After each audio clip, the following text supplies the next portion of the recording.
आशीष। Mrs Vivek Sharma. निधि ma'am, इस सब के पीछे मोटिव क्या रहा होगा? इंश्योरेंस, कोई अफेयर? अफेयर राजीव दुबे के साथ?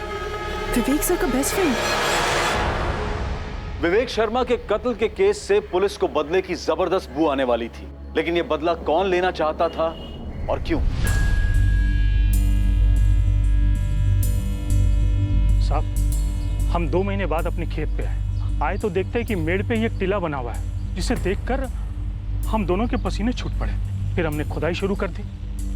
इसके अलावा हमको कुछ नहीं पता साहब। कौन सा किसान 2 महीने तक अपनी जमीन से दूर रहता है? साहब, हम 2 महीने के लिए बाहर गए थे और जब बीज बोने का टाइम आया तो हम वापस आ गए और वापस आके देखा तो यहाँ पे ये कांड हो रखा है। तुम लोग 2 महीने के लिए यहाँ पर नहीं हो, तुम्हारी जमीन पे कोई नजर रखने वाला नहीं है। ये बात किस किस को पता है?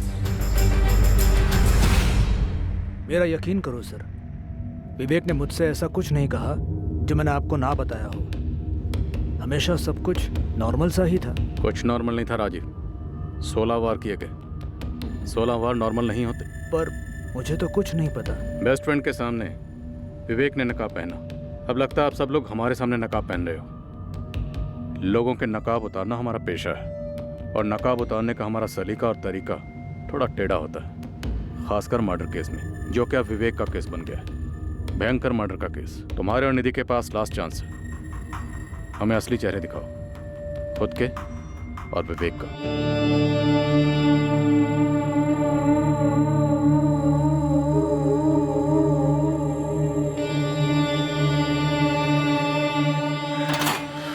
पुलिस ने मुझे पूछताछ के लिए बुलाया है। बुलाया तो मुझे भी है, and I am sure Ragini और काजल को भी बुलाया होगा। मतलब हम चारों से अलग अलग बात कर रहे हैं। हाँ तो करने दो। हम जो जानते हैं, जो अभी तक कहते आए हैं, आगे भी वही कहेंगे।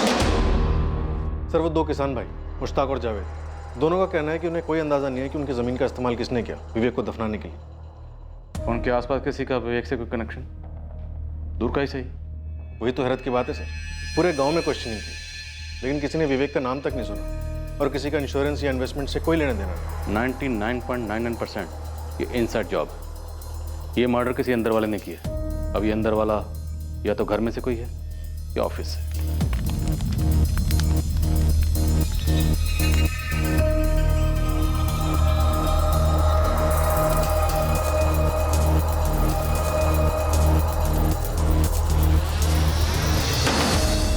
उंगलियां भर किसी पर और कई दिशाओं में उठने जा रही थी। ऐसा लग रहा था कि विवेक के कत्ल के पीछे कई लोग हो सकते हैं, पर क्यों थे? इस सवाल का जवाब एक रहस्यमय धुंध में लिपटा था। गीता और आशीष। मेरा शक पक्का है मैम। पर क्यों? बॉडी लैंग्वेज स्टडी कीजिए दोनों की। ठीक उन लोगों की तरह है जो लोग कुछ छिपा रहे होते हैं पर सब सही होने का नकाब पहनते हैं। रागिनी उस दिन 14 जून की दोपहर जिस मीटिंग के लिए विवेक शर्मा निकला, जिस नंबर से उसे कॉल आया 4448976112, वो सब गीता और आशीष का किया कराया है। Exactly ma'am. मुझे ऐसा लगता है कि ये सब उन दोनों की जोड़ तोड़ थी। निधि शर्मा, निधि विवेक शर्मा, और किस बेसिस पे इल्जाम लगा रहे हो तुम दोनों? सर अभी तो सिर्फ शक है, कोई सबूत नहीं है हमारे पास। हाँ, तुम्हारे शक का बेसिस क्या है? जैसे जैसे विवेक सर का लौटना डिले होता गया, हमारा शक बढ़ता गया सर। उन दोनों के बीच में कोई अनबन थी जो तुम लोगों ने पहले रिपोर्ट नहीं की? नहीं सर, शक तभी हुआ जब विवेक सर के मिसिंग होने के बाद क्लाइंट्स के कॉल पर कॉल आने लगे। सबको अपनी डील क्लोज करनी थी और काम आगे बढ़ाना था। अब चूंकि विवेक सर नहीं थे फैसले लेने के लिए, तो मैंने उनके बेटे संजय को कॉल किया। गीता ने फ़ोन किया था, कह रही थी कि क्लाइंट्स के कॉल पे कॉल आ रहे हैं, किसी को पापा की जगह डील्स करनी पड़ेंगी। और फिर कुछ दिन बाद मुझे निधि मैम का कॉल आया। गीता, ध्यान रहे, हाथ से एक भी क्लाइंट जाना नहीं चाहिए और ना ही कोई क्लाइंट डिस्टर्ब हो। जी मैम, आई अंडरस्टैंड, बट उसके लिए सिग्नेचर्स लगेंगे, अप्रूवल्स लगेंगे। कंपनी में मेरा भी नाम है ना एज अ पार्टनर। जी मैडम। तो मैं साइन करूंगी, मैं अप्रूवल्स दूंगी। तुम अपना काम एज यूजुअल कंटिन्यू करो। उनकी आवाज़ इतनी नॉर्मल, इतनी रोज़मर्रा वाली थी, मानो प्रिपेयर थे इस सिचुएशन के लिए। इनफैक्ट शायद वेट कर रही थी। सर, जब गीता ने मुझे बताया तब मुझे थोड़ा शक हुआ कि शायद एजेंसी हत्या ने निधि मैम ने खुद कुछ कर दिया हो। और जब 3 दिन तक विवेक सर लौटे नहीं, तो मुझे फीलिंग आने लगी कि शायद अब वो नहीं रहे। और ये जो फीलिंग है तुम्हारी, ये तुम लोगों ने अपने तक रखी, हमें बताना जरूरी नहीं समझा? सर ऐसे कैसे कुछ कह सकते थे, कोई सबूत नहीं था हमारे पास। मुझे भी एक फीलिंग हो रही है और सबूत भी है कि विवेक के मर्डर के पीछे तुम दोनों का हाथ है। सर क्या बात कर रहे हैं आप? किसने कान भरे सर आपके? सर लेकिन ये सब करके फायदा क्या होगा हमारा? सर बताइए ना सर, कौन हमारे पीछे आपको ये सब बता रहा है? भाई जो जानता है कि इस कत्ल के पीछे तुम दोनों हो। सर हर कत्ल के पीछे एक मोटिव होता है, हमारा जीरो मोटिव है। हमारा विवेक सर के साथ कनेक्शन भी अच्छा था, और भले ही कुछ भी हो जाए हम तो एम्प्लॉयज ही रहते हैं ना सर। निधि मैम की तरह एजेंसी के मालिक थोड़ी बन जाते हैं। तुम दोनों, रिश्ता है तुम दोनों के पीछे? हाँ सर, पर इसका मर्डर से कोई कनेक्शन नहीं है। हमारी विवेक सर से कोई शिकायत नहीं थी, वो एक अच्छे एम्प्लॉयर थे और हम अच्छे एम्प्लॉयज, सिर्फ एम्प्लॉयज। रागनी क्यों काजल? सर मुझे नहीं पता, बस क्या काजल? काजल, तुम्हारे बॉस विवेक शर्मा का मर्डर हुआ, भयंकर मर्डर। अब तुम रागनी का नाम ले रही हो तो कोई कारण तो होगा। कारण तो है, लेकिन क्या है मैं बता नहीं पा रही हूँ। जो भी है बोलो। सर वो क्या?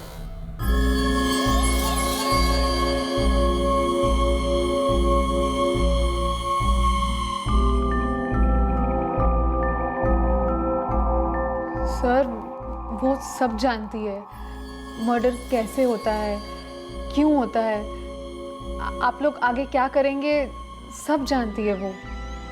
कैसे? कहने को तो कहती है कि क्राइम शोज देखकर सब पता चला है, लेकिन मुझे ऐसा लग रहा है कि वो इन्वॉल्व्ड है, इसीलिए वो गीता और आशीष के नाम भी ले रही है। तो तुम्हें लगता है कि वो गीता और आशीष का नाम लेकर खुद का जुर्म छुपा रही है? बॉडी लैंग्वेज ठीक उन लोगों की तरह है जो लोग कुछ छुपा रहे होते हैं पर सब सही होने का नकाब पहनते हैं। सबके सब गेम खेल रहे हैं। रागनी कह रही है गीता आशीष, गीता आशीष कह रहे हैं वाइफ निधि शर्मा, और काजल कह रही है कि रागनी मास्टरमाइंड है। सर वो बच्चों की बर्थडे पार्टी में गेम्स नहीं होते, वो पासिंग पार्सल, म्यूजिकल चेयर्स, ये सब के सब ऐसे ही ड्रामा कर रहे हैं। सबके सब एक दूसरे को संदिग्ध बना रहे हैं, पर किसी का भी क्लियर मोटिव समझ में नहीं आ रहा है। जैसे ही विवेक की बॉडी मिली, मिसिंग से केस मर्डर का बना, सबके इक्वेशन बदल गए। सब ऑर्केस्ट्रा में होता है ना, कंडक्टर का इशारा होते ही पहला इंस्ट्रूमेंट बजाता है, फिर दूसरा, तीसरा, फिर सब मिलके। पर निमिता सवाल ये है कि ऑर्केस्ट्रा कंडक्ट कौन कर रहा है? जैसे ही विवेक की बॉडी मिली, मिसिंग से केस मर्डर का बना, सबके इक्वेशन बदल गए। सब ऑर्केस्ट्रा में होता है ना, कंडक्टर का इशारा होते ही पहला इंस्ट्रूमेंट बजाता है, फिर दूसरा, तीसरा, फिर सब मिलके। पर निमिता सवाल ये है कि ऑर्केस्ट्रा कंडक्ट कौन कर रहा है?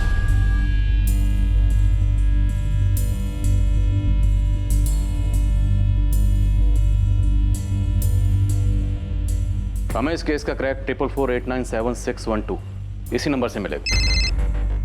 हाय, क्या हाल है? एक मंच तैयार किया गया, 1 महीने के टाइम में एक ऐसी पटकथा लिखी गई जिसमें विवेक शर्मा को फंसाया गया। और सवाल यह है कि विवेक शर्मा फंसा क्यों? उसकी ऐसी क्या मजबूरी थी या फिर ऐसी क्या कमजोरी थी जिसके बारे में हमें किसी ने कोई हिंट नहीं दिया। और अब देखिए सर, विवेक शर्मा का सारा स्टाफ एक दूसरे पर शक को पास कर रहा है, मानो कोई फुटबॉल का गेम चल रहा हो। मुझे लगता है नया पास जल्दी आने वाला है। अरे राशिद, लाइफ मजे लेकर जीने के लिए है यार, वरना इंसान के जीने का क्या मतलब है बता? इंसान है ना, सिर्फ परफेक्ट होने का सपना देख सकता है, लेकिन वो कभी परफेक्ट नहीं होता। वो सही और गलत दोनों करता है, सही का पलड़ा भारी रहे। जैसे मेरा है दोस्त। इस तरह बातों से जस्टिफाई करने से जो गलत किया है वो सही नहीं बन जाता। तू जानता है तूने कुछ तो गलत किया है।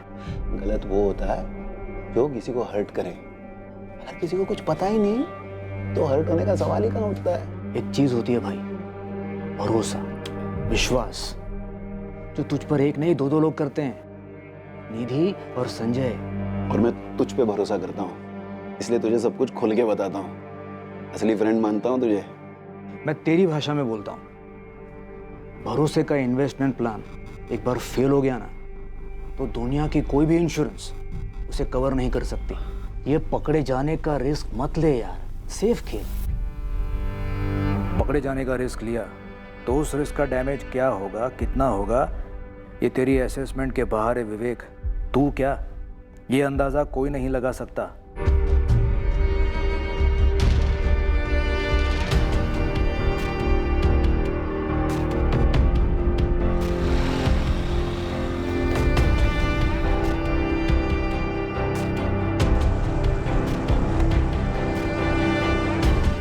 जैसा कि पुलिस को शक था, आरोपों का फुटबॉल अब अपने अगले पास के लिए तैयार था। एक ऐसा खुलासा हुआ जिसके बारे में विवेक से जुड़े किसी ने एक बार भी जिक्र नहीं किया था। शायद इन लोगों में से कुछ लोगों को इसके बारे में पता ही नहीं था और कुछ शायद पता होते हुए भी चुप बैठे रहे थे। इंस्पेक्टर, मुझे थाने आकर कुछ कहना है। विवेक की एक सीक्रेट थी। वो तो होना ही था। मैं बस इंतजार कर रहा था कि कब कोई सामने आकर इसका खुलासा करेगा। सर, जब वो गायब हुआ तब मुझे ऐसा नहीं लगा था कि उसकी सीक्रेट का उसके गायब होने के साथ कोई कनेक्शन होगा। अब ये केस विवेक के गायब होने का नहीं है, विवेक के मर्डर का है। विवेक अब लौटने वाला नहीं। अब तुम जो भी बोलोगे वो विवेक को दर्द नहीं देगा, बल्कि उसे इंसाफ देगा।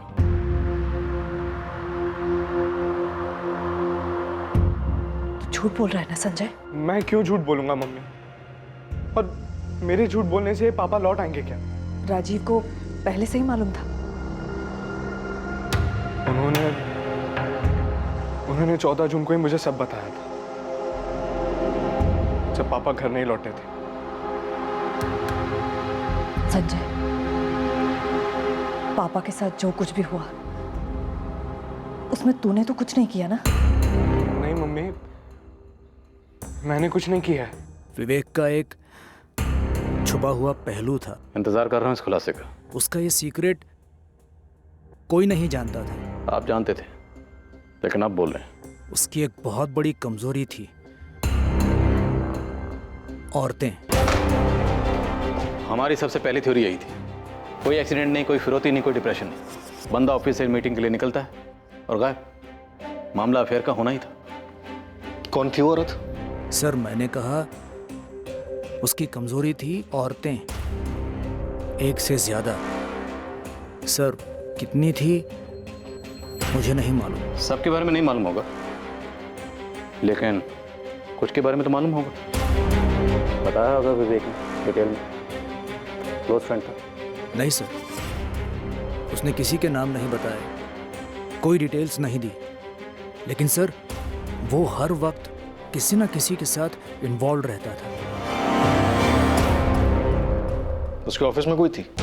ये तीनों लड़कियां, गीता, रागनी और काजल, इनमें से किसी के साथ विवेक शर्मा का चक्कर रहा होगा। तो इनमें से किसी ने किया है? इनमें से किसी ने या इनमें से किसी की वजह से किसी ने। गोविंद तो किस तरफ इशारा कर रहा है? संजय, विवेक का बेटा। उसके सर्कल से मैंने पता किया है, काफी हद तक परेशान और दुखी रहा है वो काफी अरसे से। मुझे तो लगता है कि उसे अपने बाप के अफेयर का पता चला होगा। माँ के लिए बहुत बुरा लगा होगा, इतना बुरा लगा होगा कि उसने अपने ही बाप को खत्म कर दिया। मैडम, ये पूरा कांड घर के अंदर से ही रचा गया होगा।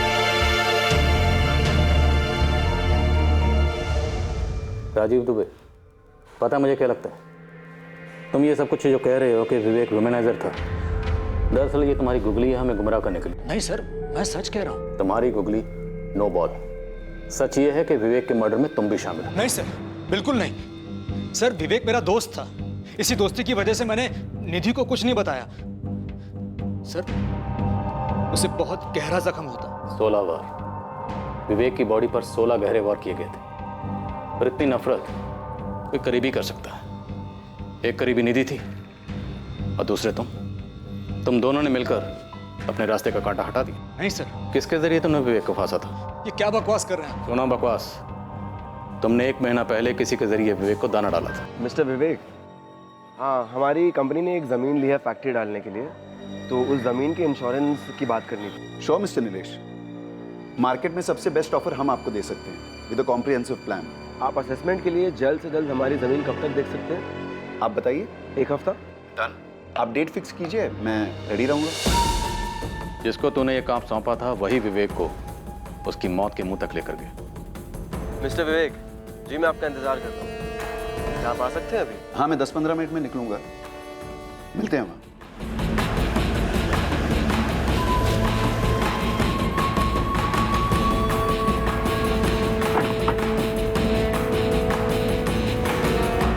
ज़मीन होशंगाबाद में आने के लिए बहुत बहुत शुक्रिया। अरे नो प्रॉब्लम। ऐसा ही हुआ था ना? अब ये बताओ, ये काम तुमने अकेले ने किया या ये कोई जॉइंट वेंचर था तुम्हारे और निधि शर्मा के बीच? राजीव दुबे, हम इंतजार कर रहे हैं। बोलो। मैंने समझाया था उसे, ये औरतों वाला मामला एक दिन बुरी तरह फंसा देगा। गले में फांसी का फंदा बना जो तूने और निधि शर्मा ने मिलकर उसके गले में डाला था। नहीं सर, बल्कि मैंने तो उसे समझाया था, मैंने उसे नहीं मारा सर। और मुझे पूरा विश्वास है निधि भी ऐसा कुछ नहीं कर सकती सर। क्यों नहीं कर सकती? उसका पति जमाने भर की औरतों के साथ रिश्ते बना रहा था। क्योंकि उसे तो कुछ पता ही नहीं था, और विवेक खुद मुझे ये सब नहीं बताता तो नकाब के पीछे का उसका असली चेहरा आज तक कोई नहीं देख पाता। विवेक को क्यों फंसाया गया, कैसे उसे अपनी मौत की तरफ ले जाया गया, और इस कत्ल का मोटिव अब धीरे धीरे उभरने लगा। ये मोटिव, ये मकसद था विवेक की व्यभिचारी फितरत। पर विवेक के एक वुमनाइजर होने की बात सिर्फ अब जाकर दुनिया के सामने आई थी। इस बात का आभास हो रहा था कि विवेक के लिए जाल बिछाया गया था, लेकिन किसने बिछाया था इस पर अभी रोशनी पड़नी बाकी थी। मर्डर को अंजाम देने के 1 महीने पहले इसकी प्लानिंग की गई थी। विवेक शर्मा को मार डालने की यह प्लानिंग सटीक थी, बारीकी से की गई थी। बिछाया गया जाल मजबूत था और छुपा हुआ भी।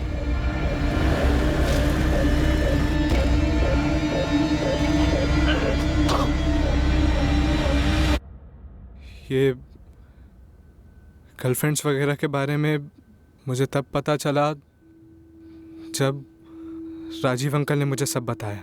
क्या तुम्हें पता था कि तुम्हारी मम्मी और राजीव तुम्हारे पापा को मारने वाले थे? मम्मी को तो पापा के बारे में आज सुबह से पहले पता भी नहीं था। मुझे यकीन नहीं होता। मुझे भी राजीव अंकल की बात पे यकीन नहीं होता सर।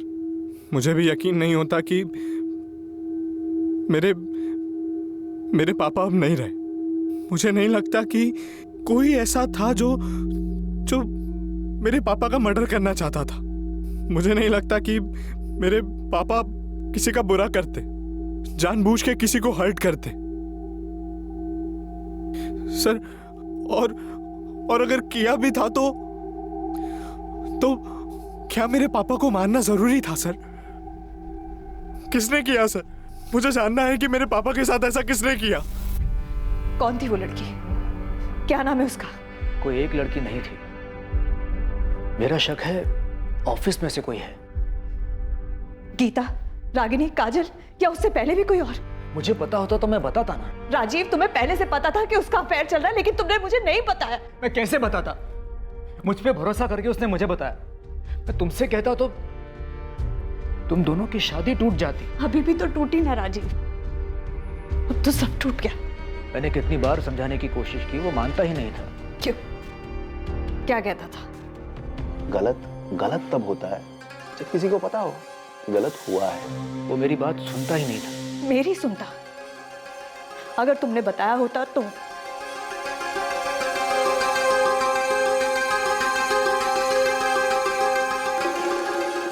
वो उन लड़कियों के साथ सिर्फ सोता था कि किसी से प्यार भी करता था? मुझे नहीं लगता वो किसी से प्यार करता था। मेरे बारे में कभी बात करता था प्यार से?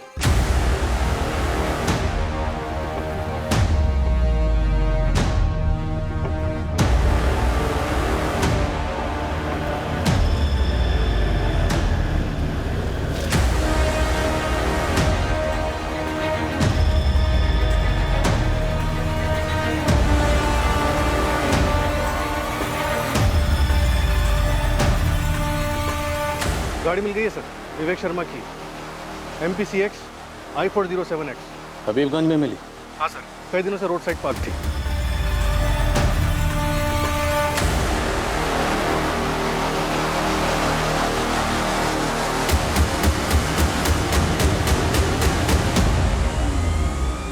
कमल, कत्ल हुआ उबैदुल्लागंज में और दफनाया गया होशंगाबाद में, और विवेक की गाड़ी को ठिकाने लगाया गया हबीबगंज में। शातिर प्लानिंग। और इसका सीधा सीधा ताल्लुक विवेक के बेशुमार अफेयर के साथ है, और मुझे लगता है इनमें से कोई एक अफेयर ऑफिस में से किसी के साथ था। और ये तीनों, रागिनी, काजल और गीता, आपस में बॉल पास करते हैं। किसी पे शक टिकने नहीं दिया। सब तोड़ते हैं तीनों को।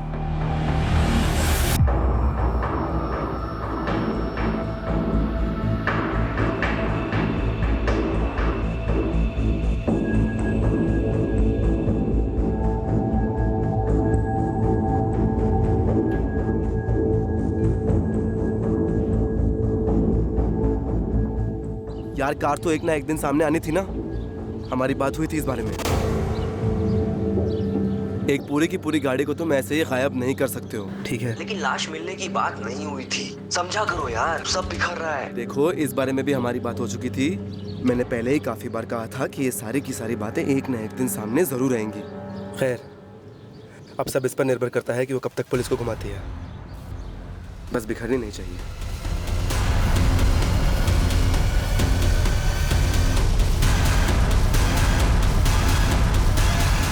मैं कबूल करती हूँ, विवेक सर और मेरा अफेयर था। गीता, और कोई चॉइस है भी नहीं तुम्हारे पास। लेकिन वो 3 साल पहले था। सर को एंजॉय करना था और मुझे भी अपनी जॉब में आगे बढ़ना था। और वो छोड़ना नहीं चाहता था, अभी एंजॉय करना चाह रहा था। मैंने कहा ना, ये 3 साल पहले का अफेयर था। अभी मैं और आशीष साथ हैं और हम सीरियस हैं। विवेक सर के साथ जो कुछ भी था वो 3 साल पहले ही ख़त्म हो गया। अगर ख़त्म हुआ होता तो तुम हमें बताती। मैडम, मुझे किसी भी तरह की कॉम्प्लिकेशन नहीं चाहिए थी, बस इसीलिए नहीं बताया। नोट कर लो तुम, यही बात रागिनी बोलने वाली है। मुझे मालूम था गीता का अफेयर था विवेक सर के साथ, इसलिए मैंने कहा था कि उसने और आशीष ने मिलकर कोई प्लानिंग की। और तुम्हारा कुछ नहीं था तुम्हारे विवेक सर के साथ? नहीं सर, मैं इतनी बेवकूफ़ नहीं हूँ कि ऑफिस में बॉस के साथ रोमांस करूँ। हाँ, पर उन्होंने ट्राई ज़रूर किया था। Ragini,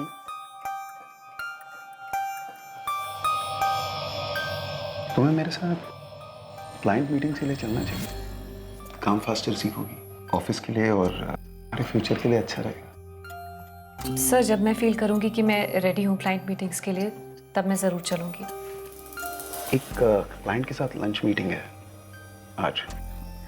thank you sir, but no sir, मैं इस वक्त कंफर्टेबल फील नहीं कर रही हूँ, प्लीज़। गीता या काजल ने मुझसे डायरेक्टली कभी कुछ नहीं बोला, लेकिन मुझे पता था होटल में लंच मीटिंग का क्या मतलब होता है। वैसे काफ़ी स्मार्ट हूँ मैं सर। उतनी भी नहीं, क्योंकि तुम्हें लगा तुम्हारा प्लान कभी पकड़ा ही नहीं जाएगा। मालूम है मुझे, आप मुझे प्रेशराइज करके मुझसे कुछ निकलवाने के चक्कर में हैं। आप पुलिस वालों की स्टैंडर्ड प्रैक्टिस है ये, आई नो। लेकिन सर, इस वक्त आप मेरे साथ डेड एंड पर हो, मुझसे कुछ नहीं मिलेगा। फिर किससे मिलेगा? गीता या काजल?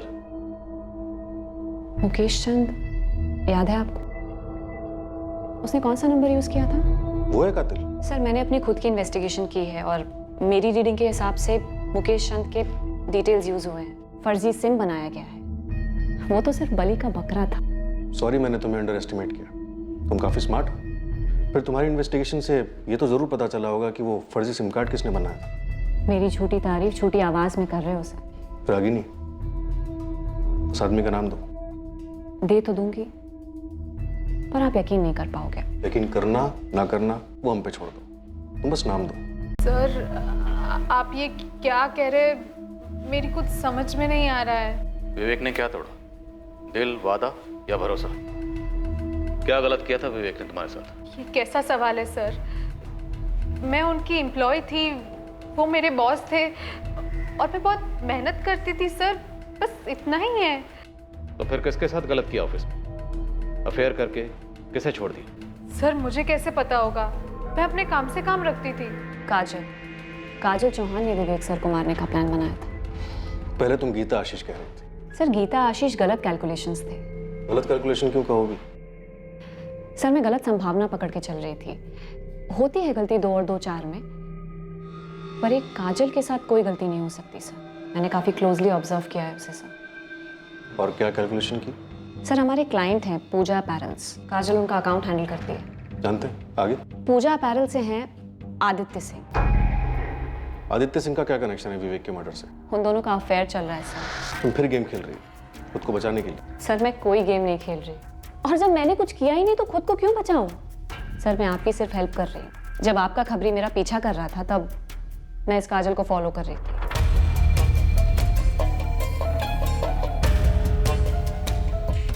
वो ऑफिस मीटिंग्स के अलावा बाहर मिलते हैं। विवेक सर के गायब होने के बाद रोज मिल रहे थे और दोनों काफी नर्वस लग रहे थे। इस काजल का बड़ा भोला भाला चेहरा है सर, लेकिन आप उसके चेहरे पर मत जाइए। वो सिर्फ एक नकाब है।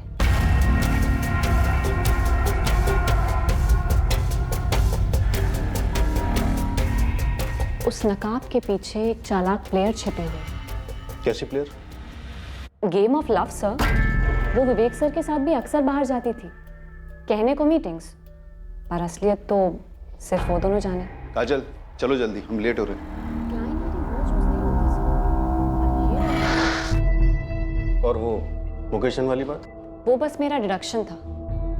पहले मुकेश चंद के नाम पे फर्जी सिम, फिर विवेक सर को फंसाया जाता है, फिर मारा जाता है, फिर दफनाया जाता है, और फिर उनकी कार को किसी रोड पे पार्क कर दिया जाता है। पर आप लोगों को पता लगाने में इतना समय लगा। सर इंग्लिश में इसे इंट्रैपमेंट कहते हैं। काफी जानकारी रखती हो तुम परफेक्ट क्राइम के बारे में। बचपन से सर मैं फैन रही हूँ क्राइम शोज की और क्राइम नॉवेल्स की। पिछले 8 साल से क्राइम पेट्रोल देख रही हूँ और हर बार एक ही बात सामने आई है, जिस पर पुलिस का कम से कम शक होता है ना सर, वही होता है किलर।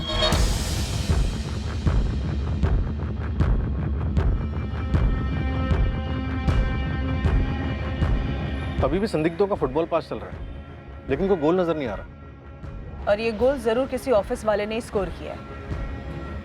रागिनी ने मुकेश चंद का नाम लिया था।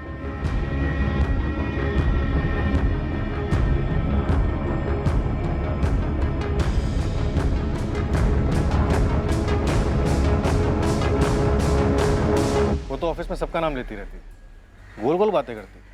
अजीब कैरेक्टर है उसका। यस सर, मुझे भी थोड़ी ऑफ लगती है वो। राजीव दुबे, अगर राजीव दुबे ने ये औरतों वाली बात का खुलासा शुरुआत में किया होता तो हमारी थ्योरी क्या बनती? हम विवेक शर्मा के कॉल रिकॉर्ड्स में से औरतों की लिस्ट बनाते, उनकी छटनी करते, और फिर खबरियों के जरिए पता चलता कि विवेक के ऊपर इतना गुस्सा किसे था। लेकिन सर विवेक के फोन रिकॉर्ड में हमें ऐसा कुछ भी नहीं मिला है। शायद वो फोन पर रोमांस ना करता, फेस टू फेस करता, और फेस टू फेस सबसे ज्यादा वो ऑफिस में होता था। गीता ने कबूल किया है कि 3 साल पहले उसका विवेक के साथ अफेयर था, लेकिन ये बात राजीव और निधि को नहीं पता। रागिनी ने किसी अफेयर से इनकार किया, लेकिन काजल का नाम लिया। तो काजल हो सकती है? अगर है तो फिर काफी शातिर दिमाग की, इतनी शातिर कि विवेक को फंसाकर उसकी मौत के मुंह तक ले गए। सर मेरी काजल पे ये इन्फॉर्मेशन है कि वो यहाँ अकेली रहती है। ओरिजिनली वो जबलपुर से है और उसका कोई बॉयफ्रेंड नहीं है। सिम कार्ड खरीदा गया हबीबगंज से, और विवेक की कार लवारिस मिली हबीबगंज। तो हो सकता है कातिल का कोई कनेक्शन हबीबगंज से हो। वैसे इस रागिनी ने इंटरोगेशन के दौरान एकदम से मुकेश चंद का नाम लिया। तो हबीबगंज में रहने वाले मुकेश चंद के किसी करीबी ने चुपके से मुकेश चंद के डॉक्यूमेंट्स को एक्सेस किया, फर्जी सिम कार्ड खरीदा जो ऑपरेशन में इस्तेमाल हुआ। तो मुकेश चंद का कोई करीबी इस कातिल की साजिश का हिस्सा हो सकता है, या शायद खुद कातिल। और इस मुकेश चंद की जानकारी में थी इस केस को खोलने की चाबी। जरूरी डॉक्यूमेंट्स की फोटोकॉपीज हम अक्सर मिटाते नहीं हैं, जबकि उनका गलत इस्तेमाल होने का खतरा बना रहता है। अक्सर हमें पता तक नहीं होता कि हमारे सर्कल में वो कौन बंदा या बंदी है जिसने हमारी आइडेंटिटी डॉक्यूमेंट्स की कॉपी ली किसी काम से और किसी और ही जगह इस्तेमाल की। फिर से कह रहा हूं, मुझे नहीं मालूम मेरे कागजात का किसने गलत इस्तेमाल किया है। मुकेश चंद, कुछ तो याद करो, तुमने अपने कागजात कहाँ दिए थे, किसे दिए थे? राजीव दुबे, इसे जानते हो? नहीं।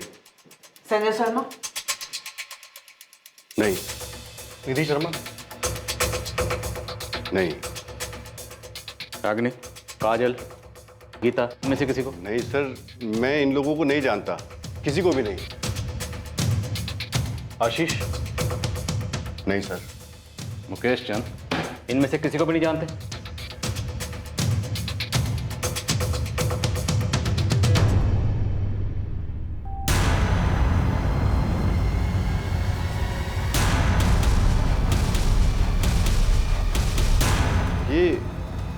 ये तो आदित्य है सर, मेरा पड़ोसी है।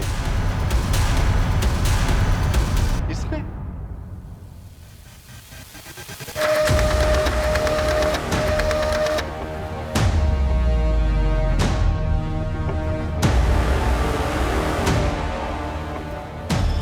सर इस रागिनी ने तुक्के में मुकेश चंद का नाम उछाला था और हमने कैच कर लिया। इस आदित्य कोई पार्टनर, कोई साथीदार? सर एक नाम है नीलेश कुमार। लिस्ट में से कॉल्स कई बार आते जाते रहे। इतना ही नहीं सर, कत्ल वाले दिन दोनों की फोन लोकेशंस उस फर्जी सिम कार्ड वाले फोन से मैच हुई।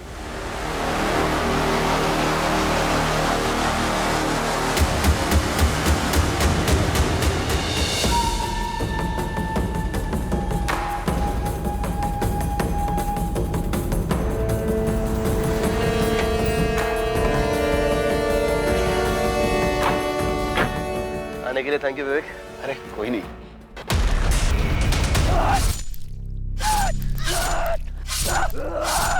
आदित्य बस कर आदित्य बस कर, आदित्य बस कर, दफनाना भी है।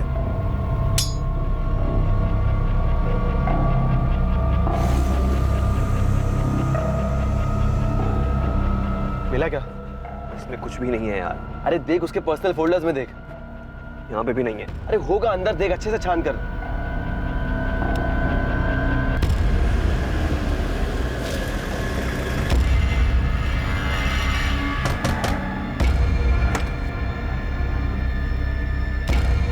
नीलेश कुमार, आदित्य तुम्हारा दोस्त है ना? जी।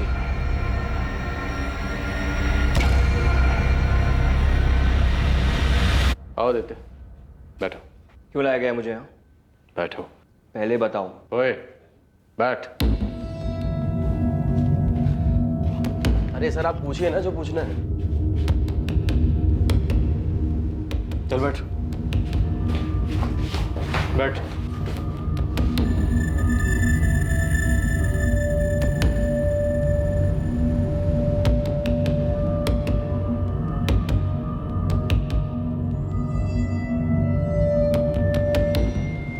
मिस काजल चौहान, आदित्य और नीलेश को धर लिया हमने। काजल? काजल ने करवाया? आई ऑलमोस्ट न्यू इट कि ये सब काजल ने किया है। लेकिन ये सब कब कैसे हो गया? रागिनी तुम और क्या जानती हो सबके बारे में? मैं और कुछ नहीं जानती, बस मैंने गेस किया था कि ये सब शायद आदित्य और काजल ने किया होगा। काजल? अभी कुछ कंफर्म नहीं है, पुलिस पूछताछ कर रही है। काजल के बॉयफ्रेंड आदित्य और उसके साथ एक और बंदे को अरेस्ट किया है, कोई नीलेश है।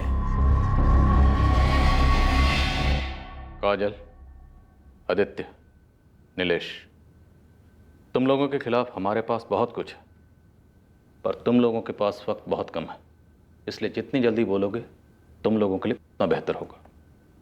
विवेक शर्मा को तुम लोगों ने क्यों मार डाला?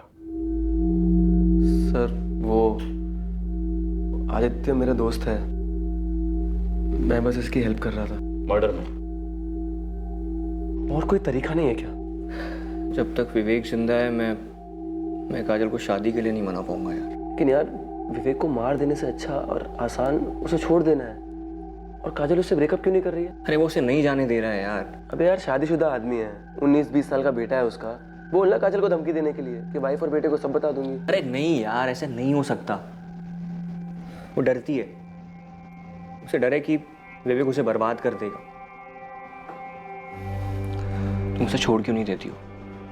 मैं हमेशा तुम्हें खुश रखूंगा, आई प्रॉमिस। नहीं आदि, मैं चाहती हूँ अभी ये नहीं कर सकती। This is not possible. तुम पूरी तरीके से उसकी मुट्ठी में क्यों हो काजल? वाई? क्योंकि वो है ऐसा, खतरनाक है वो। सबके सामने एक चेहरा है और पीछे कुछ और। मैं जब उससे पहली बार मिली थी मुझे उसका ये चेहरा दिखा ही नहीं, सिर्फ ये गुडी गुडी मास्क। मेरे पेरेंट्स बीमार हैं, मेरे साथ रहते हैं, उनकी देखभाल में काफ़ी खर्चे थे। मेरे लिए वो जॉब दुनिया की सबसे इम्पोर्टेंट चीज़ थी। और विवेक मुझे सब कुछ ऑफर कर रहा था, सब कुछ।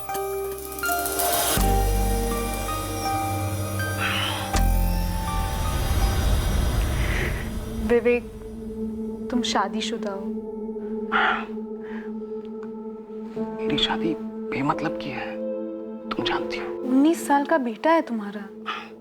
तो मेरी अपनी जिंदगी है, तुम्हारी भी तो है। ये सीरियस हो सकता है। होने तो किसी को पता लग सकता है। किसी को कुछ पता नहीं चलेगा, ये सब हम दोनों के बीच में ही रहेगा, प्रॉमिस। मैं रिलेशनशिप में बंध गई थी विवेक के साथ। मुझे कोई आइडिया नहीं था हमारा रिश्ता कहाँ जा रहा है।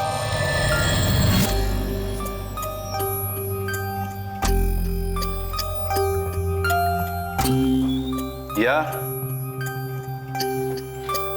कम इन। हम आए दिन सेक्स के लिए मिलते और वो मेरी काफ़ी अच्छी तरीके से हेल्प कर रहा था। प्रमोशंस, इंक्रीमेंट्स, बोनस, ऊपर से गिफ्ट्स। लेकिन हमारा रिश्ता उसके आगे कहीं जा ही नहीं रहा था।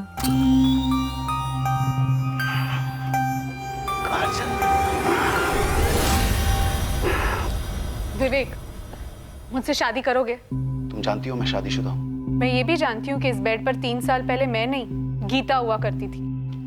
इस रिश्ते के बनने से पहले हमारी क्लियर कट बात हुई थी। मैंने कहा था सीरियस हो सकता है और तुमने कहा था होने दो। विवेक, अब मैं हूँ सीरियस तुम्हारे साथ। मैं तुम्हारे साथ पूरी लाइफ शेयर करना चाहती हूँ, सिर्फ 1 घंटे के लिए नहीं। सिर्फ ये 6x6 का बेड शेयर करना नहीं चाहती। मैं पूरा घर, पूरी जिंदगी शेयर करना चाहती हूँ। ये कभी नहीं होगा। तो आज तक इस कमरे में जो होता आया है वो भी अब कभी नहीं होगा। क्यों? कोई और है तुम्हारी लाइफ में? हो सकता है, नहीं भी हो सकता है, लेकिन एक चीज क्लियर है, मैं ऐसे कंटिन्यू करना नहीं चाहती। जहां हमारे रिश्ते की बाउंड्री ये 6x6 का बेड है और कुछ नहीं। कौन है वो? कौन है तुम्हारी लाइफ में? वो तुम्हें ब्लैकमेल कर रहा है और तुम उसके हाथों की कठपुतली बने जा रही हो। मैं ऑलरेडी कठपुतली हूँ आदित्य, और वो छोड़ने के लिए तैयार ही नहीं है। तुम किसी और से प्यार करने लगी हो, ब्रेकअप चाहती हो? हाँ। तुम्हें याद है वो वीडियोस जो हम बनाते थे होटल रूम में, सेक्स वाले वीडियोस?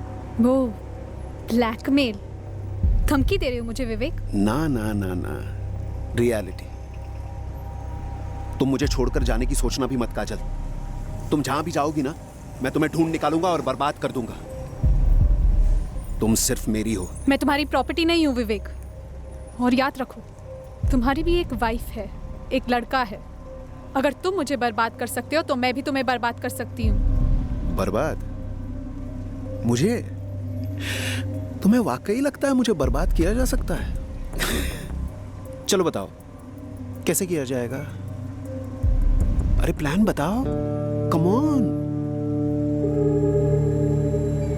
मैं कभी सोचती सीधे मिसेस शर्मा को मिलकर सब बता दूं, फिर सोचती नहीं कॉल करती हूँ। 1-2 बारी मुझे लगा कि मैं पुलिस में जाकर सब कुछ सच बता दूं, लेकिन ऐसा नहीं कर पाई। तुम मेरी वाइफ को बोलोगी हम दोनों के बारे में? वो एक पिद्दी सी लड़की के लिए अपनी शादी नहीं तोड़ेगी। स्मार्ट है वैसे वो। तुम अगर पुलिस के पास गई ना, मैं उन्हें खरीद लूंगा। तुम अगर पुलिस के पास गई ना, मैं उन्हें खरीद लूंगा। वो भी स्मार्ट है। अब तुम्हें स्मार्टली सोचना है कि अगर मैंने वो वीडियोस वायरल किए, मेरा चेहरा तो ब्लर होगा, तुम्हारा, सिर्फ तुम्हारा चेहरा दिखेगा करोड़ों लोगों को और दुनिया के हर कोने में। और तुम्हारा वो जो भी है ना, वो भी तो देखेगा। तुमने उसको वीडियोस बनाने ही क्यों दिए? मुझे थोड़ी पता था कि एक दिन मुझे वो ब्लैकमेल करेगा। उसके पास से वीडियोस वापस लेने का सिर्फ एक ही तरीका है, मार डालो साले को, खत्म कर दो उसे। उसके बाद हम शादी कर लेंगे, एक नए सिरे से अपनी जिंदगी शुरू करेंगे। अब बोल, उसको मारने के अलावा हम दोनों के पास और कोई चॉइस है? कोई प्लान बनाया है?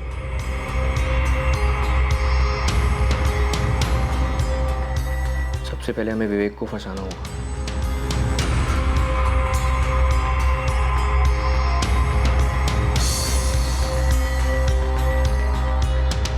उसे एक बहुत अच्छे बिजनेस प्रपोजल के साथ ललचाना होगा, और वो काम करोगे तुम। और एक बार वो पूरी तरीके से इस प्रोजेक्ट में घुस गया, मार देंगे। वो खेत जहाँ पे तुमने विवेक को दफनाया, कैसे हाथ लगा तुम्हारे? सर वो मैंने दिलवाया था। विवेक के मोबाइल पर वो वीडियोस मिले तुम लोगों को?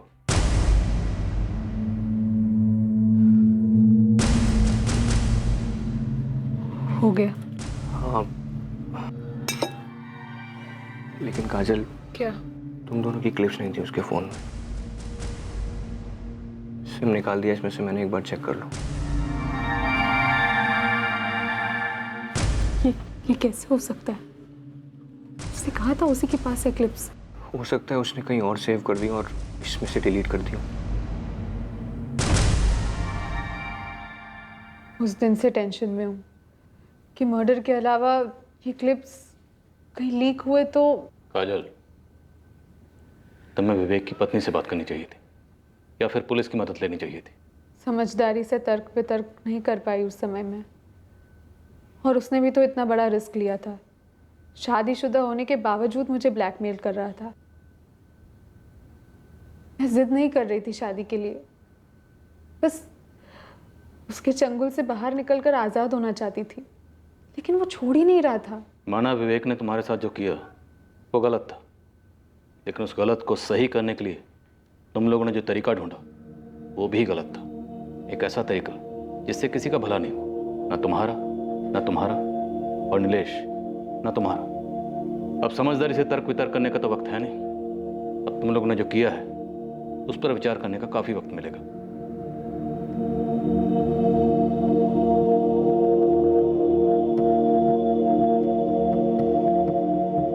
आदित्य सिंह, नीलेश कुमार और काजल चौहान पर आईपीसी की धारा 302 के तहत कत्ल के लिए और धारा 34 के तहत कॉमन इंटेंशन के चार्जेस लगाए गए हैं। विवेक की पत्नी यकीन ही नहीं कर पा रही है कि उसके पति का एक ऐसा चेहरा भी था जिसकी झलक तक उसे कभी नहीं दिखी। जहां निधि का रोना यह है कि काजल को उससे मिलकर सारा खुलासा कर देना चाहिए था, वहीं काजल भी दिल में इसी बात को लेकर रो रही है।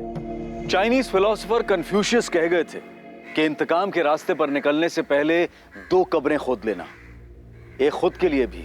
लगभग हर जुर्म जो रोशनी में आता है उन सभी में एक बात कॉमन होती है, और वो है कि आरोपियों की समझदारी से तर्क वितर्क करने की बुद्धि बंद पड़ जाती है और परिणामों के बारे में सोचे बिना वो जुर्म के दलदल में कूद पड़ते हैं। उन्हें ख्याल ही नहीं आता कि उनकी वजह से न जाने और कितनी जिंदगियां बर्बाद हो सकती हैं। जिन जिन केसेस में साधारण लोग शामिल होते हैं उनमें एक बात तो साफ नजर आती है कि उस जुर्म को करने से पहले उनके पास विकल्प था।